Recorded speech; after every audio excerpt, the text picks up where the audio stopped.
kind lady helps an old man being insulted, unaware he is the CEO's father. No one in the crowded city square noticed the old man until someone shoved him so hard that his walking stick rolled across the pavement. His paper bag burst open, a loaf of bread and a few apples scattered into the dust, and cruel laughter echoed through the morning air. People slowed down only long enough to stare before continuing with their busy lives. But among hundreds of strangers, one woman stopped walking. That single decision would change more lives than anyone could have imagined. She had no idea that the lonely old man everyone mocked was the forgotten father of one of the country's most powerful CEOs. Before we begin this unforgettable story, please take a moment to like this video, leave a comment, share it with your friends, and subscribe to the Wisdom Story House if you believe kindness and second chances can change someone's life. Your support helps us continue bringing you inspiring stories every day. The city was bright with warm sunshine, and the streets were alive with workers rushing to offices, students laughing together, and vendors arranging colorful fruits beneath striped umbrellas. Among the crowd walked Maris Hale, a 32-year-old woman whose simple smile often hid the weight she carried every day. She worked at a neighborhood library, earning just enough to care for her younger brother after the passing of their parents. Life had never been easy, yet hardship had taught her something precious. She believed every stranger carried a story that deserved respect, even when the world chose not to see it. As Maris approached the central plaza, she noticed a gathering crowd.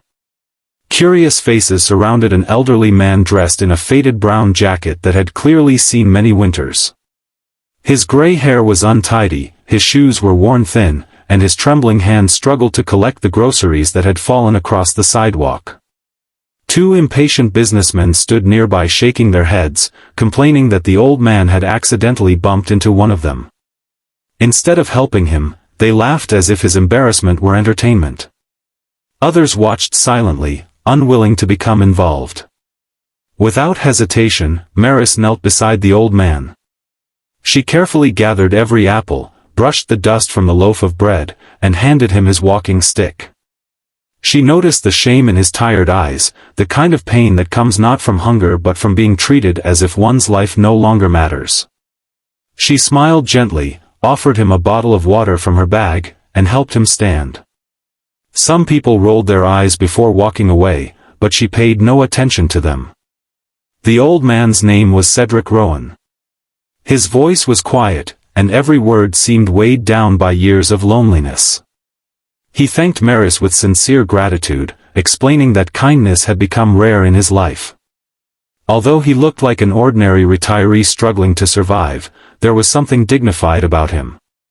His manners were refined, his posture remained proud despite his age, and his eyes reflected wisdom earned through decades of experience.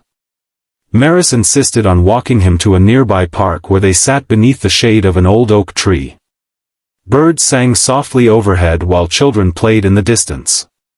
Cedric admitted he had been living alone in a small rented apartment after losing his wife several years earlier. He rarely spoke about his family, saying only that life had taken unexpected turns. Maris listened patiently without asking painful questions.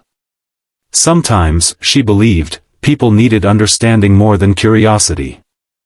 Over the next several weeks, Maris often encountered Cedric during her lunch breaks. She would bring an extra sandwich, fresh fruit, or homemade soup, pretending she had simply prepared too much food. Cedric accepted her generosity with quiet appreciation, never asking for more than she freely offered. Their conversations became the brightest part of both their days. They discussed books, history, music, and the importance of forgiveness. Maris was surprised by how educated Cedric seemed. He spoke about leadership, responsibility, and human nature with remarkable insight, as though he had spent a lifetime making difficult decisions. Unknown to Maris, Cedric had once lived in luxury. Years earlier, he had built a successful manufacturing business with his own hands before retiring and handing everything to his only son, Adrian Rowan.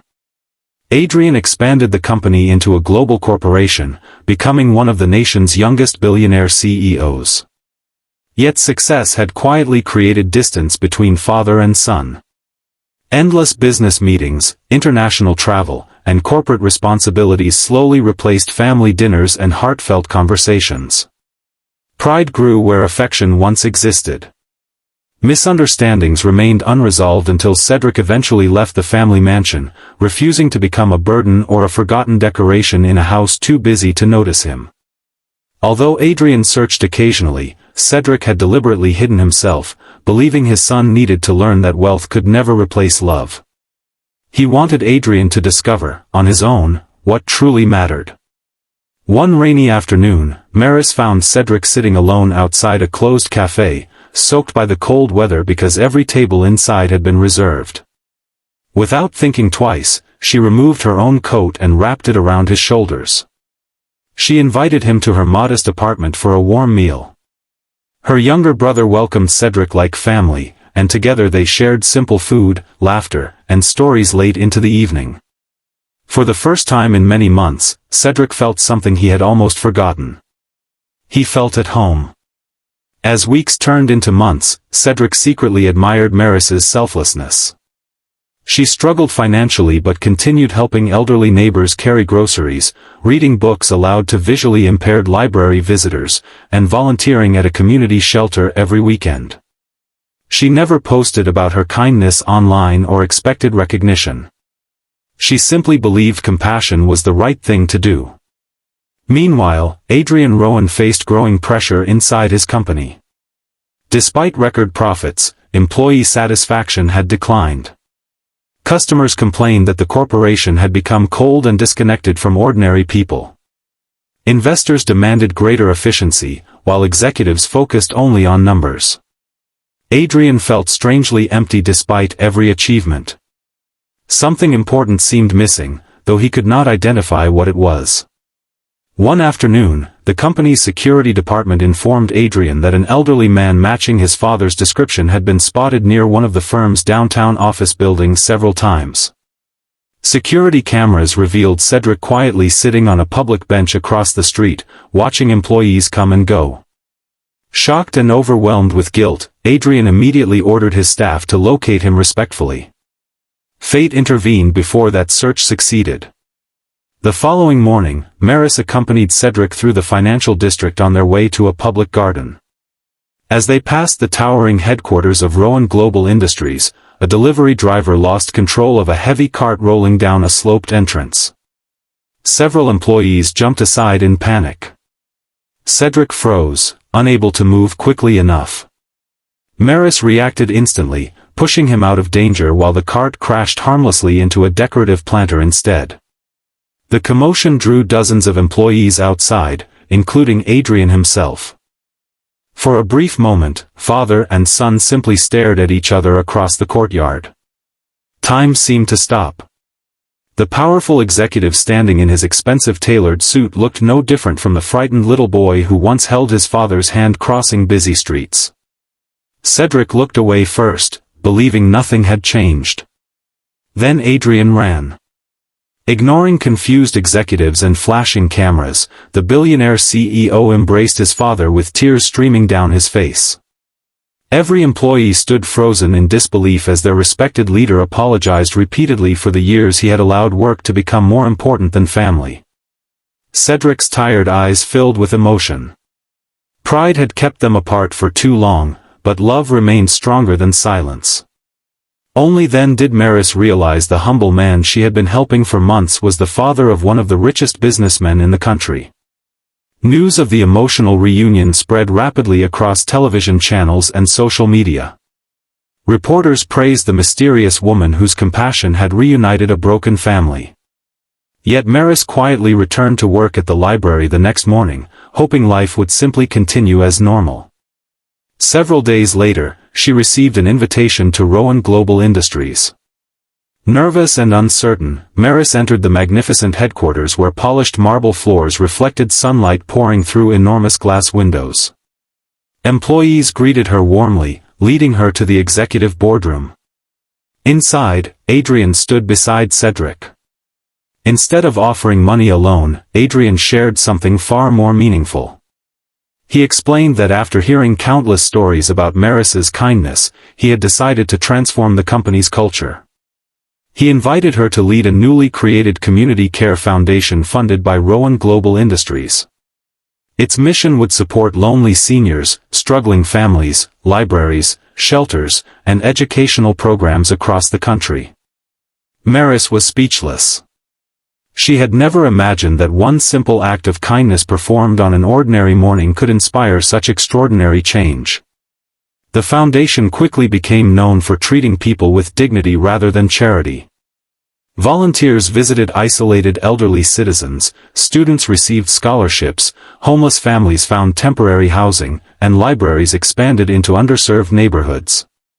Cedric personally attended many events, smiling as he watched people receive the respect every human being deserves. Adrian changed as well. He reduced unnecessary meetings, spent more time with his father, visited company workers personally, and introduced policies placing employee well-being above endless profit. Slowly, Rowan Global Industries earned a new reputation, not simply as a successful corporation but as a company led by compassion. 1 year later, the same city square where Cedric had once been humiliated became the location of a community celebration honoring everyday heroes. Hundreds gathered beneath bright afternoon sunshine as local musicians performed and families filled the plaza with laughter. When Maris stepped onto the small stage, she looked across the crowd and noticed something beautiful. The same place where strangers had once ignored suffering had become a place where neighbors greeted one another with kindness. Cedric stood proudly beside his son, no longer forgotten. He understood that true wealth had never been hidden inside bank accounts, luxurious offices, or expensive homes. It had always lived inside hearts willing to stop, care, and help when no one else would. If this story has touched your heart even a little, please like this video, share it with someone who needs hope today, leave your thoughts in the comments, and subscribe to Wisdom Story House for more inspiring stories that remind us humanity still exists. Special request, please comment, kindness always finds its way, if you believe even the smallest act of compassion can change someone's life forever. As the sun slowly disappeared behind the city skyline, Maris watched children playing where tears had once fallen. She realized that kindness rarely announces its importance in the moment it is given. It often begins as a quiet choice made by an ordinary person on an ordinary day. Yet those small choices travel farther than anyone can imagine, healing wounded hearts, restoring broken families, and reminding the world that every life deserves respect. Long after wealth fades, titles disappear, and applause grows silent, people will always remember the ones who chose compassion when it was easier to walk away. And perhaps that is the greatest legacy any human being could ever leave behind.